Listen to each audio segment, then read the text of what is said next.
Clive Staples Lewis, better known as C.S. Lewis, was born into a book-filled home in Belfast, Ireland, on November 29, 1898. He passed away on a historically significant day, November 22, 1963, coinciding with the assassination of President John F. Kennedy. Lewis grew up with his older brother Warren, with whom he shared a lifelong friendship. From an early age, Lewis was surrounded by literature, with books stacked in nearly every room of his house. This environment fueled his vivid imagination, leading him to spend his childhood days immersed in reading and creating fantastical stories. These early experiences of conjuring up worlds inhabited by dressed animals and knights in armor notably influenced his first novel, Boxen, which he penned at the tender age of 12.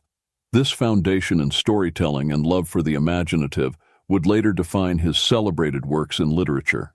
The early death of C.S. Lewis's mother when he was just 9 years old marked a profound turning point in his life. In his autobiography, Surprised by Joy, Lewis poignantly reflects on the profound impact of her passing, stating, "With my mother's death, all settled happiness disappeared from my life. There was to be much fun, many pleasures, many stabs of joy, but no more of the old security. It was sea and islands now. The great continent had sunk like Atlantis. This event not only robbed him of his mother, but also, effectively, his father." In a state of grief, Albert Lewis distanced himself from his sons, deciding to send them to boarding school. This decision, as Warren Lewis lamented, was catastrophically misguided, entrusting them to a school run by a headmaster who was later declared insane. Warren bitterly remarked on their father's choice, indicating it as an example of his uncanny flair for making the wrong decision. This traumatic period in Lewis's childhood, characterized by loss and the unsettling experience at the boarding school, would deeply influence his personal and literary development. During his challenging childhood, C.S. Lewis endeavored to engage deeply with his religious beliefs, a journey marked by diligence but also internal conflict. He practiced nightly prayers, a ritual that became a source of distress rather than solace due to his introspective scrutiny. Lewis was haunted by a false conscience, a term he used to describe his obsessive concern over the sincerity of his prayers. He was taught that merely reciting prayers was insufficient. One must also contemplate their meaning. This led to a cycle of repetition, as he would question the authenticity of his focus during prayer, often concluding that he hadn't been fully present in thought. As a result, he would pray again, hoping to correct this perceived oversight, but to no avail. This practice spiraled into a cause of insomnia and intense nightly agony. Lewis himself reflected on this period, noting that continuing down this path might have driven him to madness. This experience underscores the complexity of Lewis's early spiritual life, revealing a profound struggle with faith and the pressures of religious conformity. Don't forget to subscribe to the channel and hit that like button. It really helps us keep bringing quality content to you. At the age of 16, C.S. Lewis's educational journey took a pivotal turn when he was placed under the tutelage of W.T. Kirkpatrick, affectionately known as Kirk, or the Great Knock. Kirkpatrick, a formidable intellect and educator, profoundly influenced Lewis's analytical and expressive abilities. Their initial encounter vividly illustrates Kirk's rigorous pedagogical method. Upon Lewis's casual observation about the wildness of Surrey's landscape, Kirk challenged him to define wildness and justify his expectations, revealing Lewis's use of the term as vague and unfounded. This meticulous scrutiny of thought and language set the tone for Lewis's entire tutelage under Kirk, instilling in him a foundational discipline in thinking, writing, and speaking with precision and logic. Kirkpatrick's influence extended beyond mere academic instruction. He shaped Lewis's approach to critical thinking and expression, qualities that would become hallmarks of Lewis's literary and academic career. Lewis's time with Kirk not only honed his skills, but also imbued in him a profound respect and gratitude for his mentor. attributes that Lewis acknowledged throughout his life. The clarity and rigor Lewis developed under Kirkpatrick's guidance were evident in his meticulously crafted arguments for faith, his precise use of language, and his effective teaching style. Even after Kirkpatrick's death, his intellectual legacy continued to resonate with Lewis, influencing his writing as though Kirk's discerning eye were perennially overseeing his work.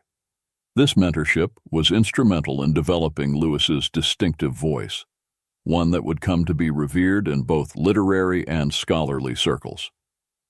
C.S. Lewis's journey from atheism to a deeply held Christian faith was influenced by a constellation of experiences, pivotal among them being his encounter with George MacDonald's Phantasts. This moment marked a significant turning point for Lewis. Upon reading MacDonald's work, he experienced what he initially described as a bright shadow that later, upon reflection, he understood to be holiness. This encounter with MacDonald's literature introduced a transcendent quality to Lewis's life, sparking a profound transformation in his spiritual outlook. Lewis's metaphor of his imagination being baptized vividly captures the immediate impact of phantasts on his psyche, suggesting a spiritual awakening or initiation that was deeply personal and imaginative in nature. However, he candidly acknowledges that this initial transformation of his imagination was but the first step in a more extended process of conversion. The phrase, "the rest of me, not unnaturally, took longer," underscores the complexity and gradual nature of his journey to faith, highlighting the distinction between an instantaneous awakening of the imagination and the slower, more deliberate conversion of one's entire being. This moment of epiphany through literature underscores the significant role that art and imagination played in Lewis's spiritual development, serving as a conduit for encountering the divine and catalyzing his eventual embrace of Christian faith. Lewis's path to Christianity was not merely intellectual, but was deeply intertwined with the aesthetic and imaginative aspects of his being, illustrating the multifaceted nature of spiritual conversion. C.S. Lewis's shift from atheism to a robust Christian faith was also significantly influenced by his confrontation with and subsequent rejection of chronological snobbery, a concept he critically examined alongside his friend Owen Barfield. Chronological snobbery, as Lewis defined, is the predisposition to dismiss the thoughts, beliefs, and works of previous eras simply because they are older, favoring the contemporary intellectual climate without critical examination. This uncritical acceptance assumes that modern ideas are superior merely because they are current, neglecting the fact that each era, including the present, harbors its own set of misconceptions and limitations. Barfield challenged Lewis to scrutinize the reasons behind the obsolescence of certain ideas, questioning whether they were genuinely refuted, and if so, how and by whom. This line of questioning opened Lewis to the realization that every age has its characteristic illusions, which can be corrected only by engaging with the wisdom of the past. Lewis advocated for a balanced reading diet, suggesting that for every new book read, one should read an old one, to mitigate the risk of being trapped within the intellectual confines of the current age. Lewis posited that immersing oneself in the literature of past centuries serves as a remedy to chronological snobbery, likening it to allowing the clean sea breeze of the centuries to refresh our minds. This approach ensures a broader perspective, safeguarding against the myopia of contemporary biases and fostering a more nuanced understanding of truth. Lewis's advocacy for engaging with ancient texts was not merely an academic exercise, but a transformative practice that informed his spiritual journey and intellectual development, challenging the prevailing assumptions of his time and enriching his faith. C.S. Lewis's journey to faith was marked by a meticulous dismantling of his objections against Christianity, facilitated by both an awakening of his imagination and the satisfaction of his logical inquiries. His conversion experience was characterized by an intense internal struggle, vividly described as feeling the steady, unrelenting approach of him whom I so earnestly desired not to meet. This metaphor captures the profound sense of inevitability Lewis felt as he drew closer to acknowledging the divine presence he had long resisted. His eventual submission to faith, described as the prayer of the most dejected and reluctant convert in all England, highlights the depth of his initial reluctance to embrace Christianity. Initially, Lewis's conversion led him to theism, the belief in the existence of a god or gods, specifically a creator who does not intervene in the universe. This was a significant, albeit intermediate, step in his spiritual journey, marking the beginning of his exploration into the nature of Christ and other religious philosophies. His progression from theism to Christianity was not accompanied by dramatic events or sudden revelations, but was instead a gradual realignment of belief. Lewis's final shift to Christianity occurred under remarkably ordinary circumstances, during a ride in the sidecar of a motorcycle on his way to the Whipsnade Zoo. He left his house not believing in Christ as the Son of God and arrived at his destination with that belief firmly in place. Lewis emphasizes the lack of external drama in this transformation, suggesting that profound spiritual change does not always stem from dramatic events, but can occur through quiet, internal shifts in understanding. This narrative underscores the personal and introspective nature of faith, a journey that, for Lewis, was as much about intellectual and imaginative engagement as it was about the soul's gradual surrender to the divine. C.S. Lewis's conversion to Christianity in 1931 significantly influenced his prolific writing career, already underway during his tenure at Magdalen College, Oxford. Within 2 years of his conversion, he published Pilgrim's Regress, 1933, his first apologetic work, marking the beginning of an extensive and diverse literary output that spanned over 3 decades. Lewis demonstrated remarkable versatility as an author, contributing to multiple genres with both depth and accessibility. His apologetic and philosophical writings, including Miracles, The Problem of Pain, The Abolition of Man, and Mere Christianity, offer rigorous, logical defenses of the Christian faith, blending intellectual rigor with profound spiritual insight. These works are characterized by Lewis's ability to distill complex theological concepts into clear, compelling arguments, making them accessible to a broad audience. In addition to his apologetic works, Lewis explored the Christian faith through imaginative literature. The Screwtape Letters and The Great Divorce use fictional narratives to delve into themes of temptation, virtue, and the afterlife, showcasing Lewis's talent for embedding theological reflections within engaging stories. Lewis's contribution to children's literature is perhaps most famously embodied in The Chronicles of Narnia, a series that has captured the imaginations of readers of all ages with its rich allegorical significance and captivating narratives. His space trilogy similarly combines science fiction with theological inquiry, exploring human nature, morality, and the cosmic struggle between good and evil. Beyond his writings on faith and fiction, Lewis also made significant contributions to the study of English literature. Works such as The Allegory of Love and English Literature in the 16th Century, excluding drama, reflect his scholarly rigor and are still esteemed for their insights into literary history and criticism. Lewis's poetry, though less well known than his other works, further demonstrates his versatility and depth as a writer, exploring themes of nature, love, and spirituality with lyrical precision.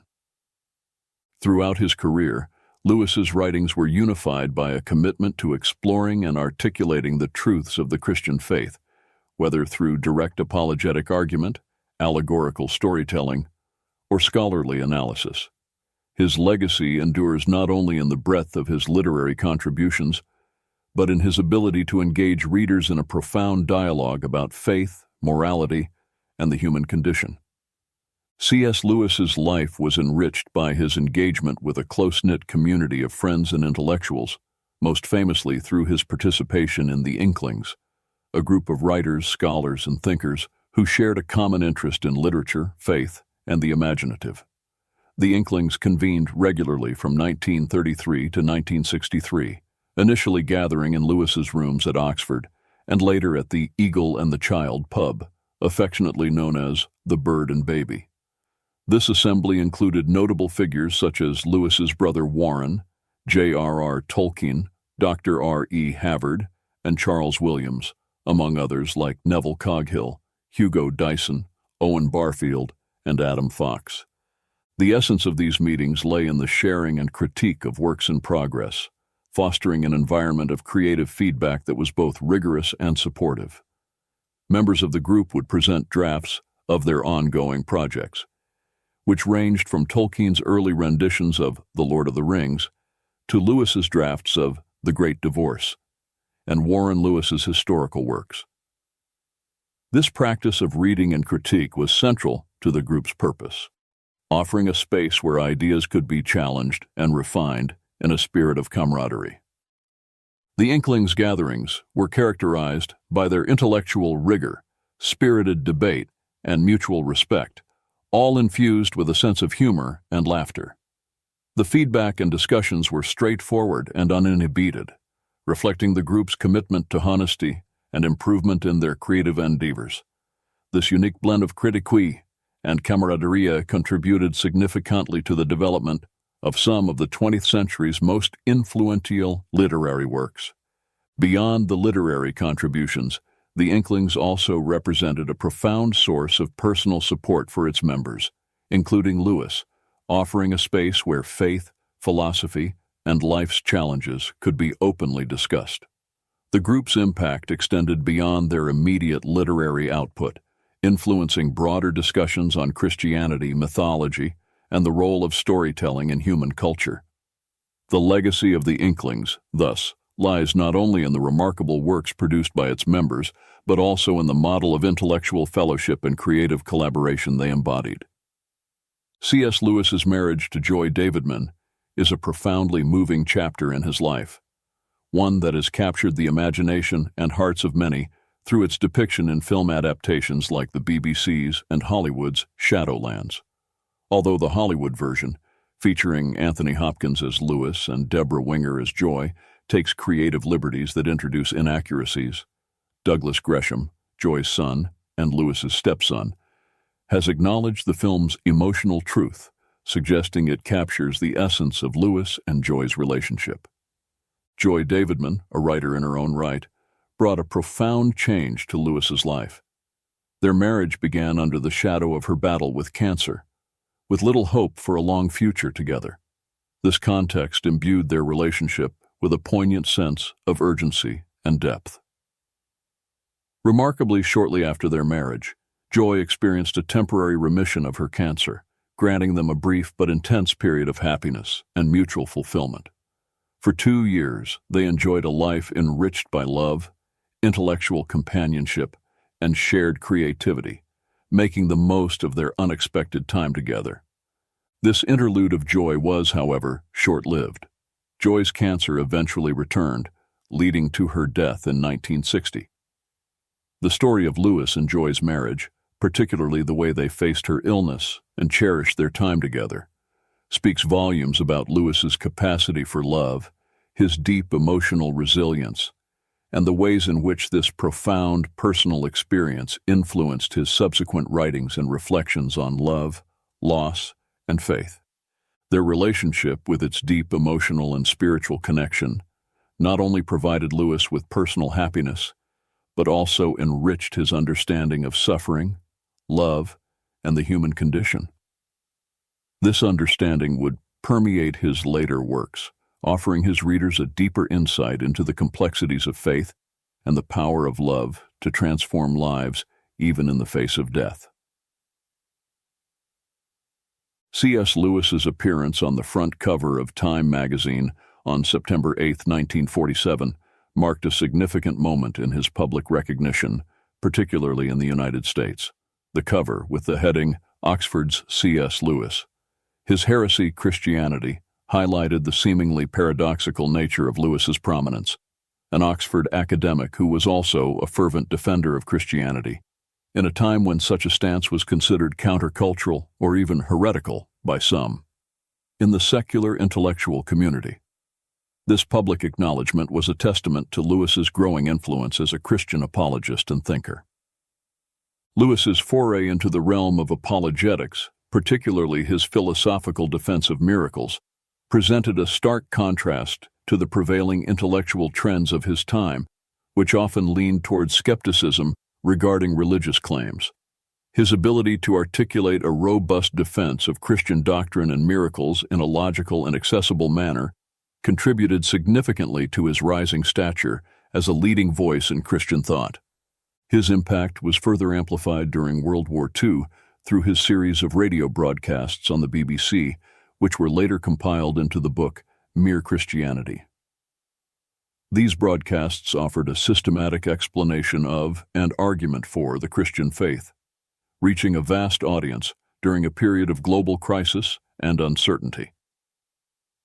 Lewis's clear, compelling manner of speaking and writing, combined with his intellectual credentials, made his presentations on Christianity persuasive to many listeners, earning him a place as one of the most recognizable and respected voices in Britain, second only to Winston Churchill during the war years.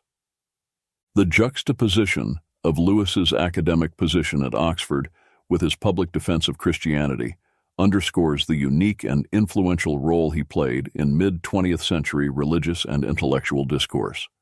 His work not only bridged the gap between scholarly and popular audiences, but also provided a sophisticated yet understandable argument for faith in an increasingly skeptical world.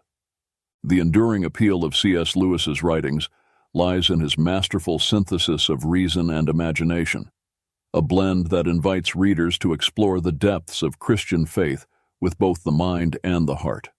Lewis's assertion that Christianity, if false, is of no importance, and if true, of infinite importance, encapsulates the crux of his apologetic approach. He challenges readers to consider the weight of Christianity's claims, positing that such claims demand a response of either total acceptance or outright rejection, with no middle ground for indifference.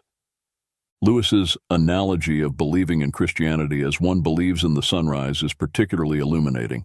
He suggests that faith in Christianity, much like the belief in the sunrise, is not based solely on direct observation, but also on the way it illuminates and makes sense of the world around us.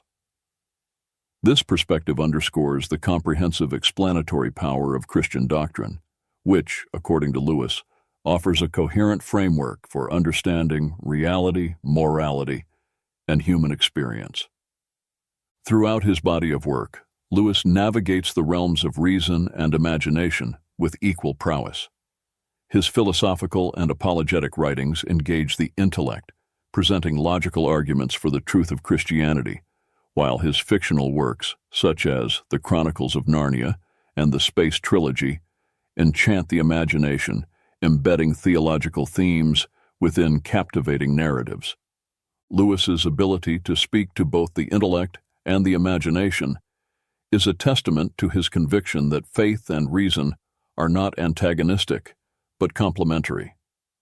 His writings invite readers to a holistic engagement with Christianity, encouraging them to see it not merely as a set of doctrinal statements, but as a truth that shapes one's entire understanding of the world. This approach has made Lewis's works not only accessible, but deeply resonant with a wide audience, ensuring their relevance and impact long after their publication.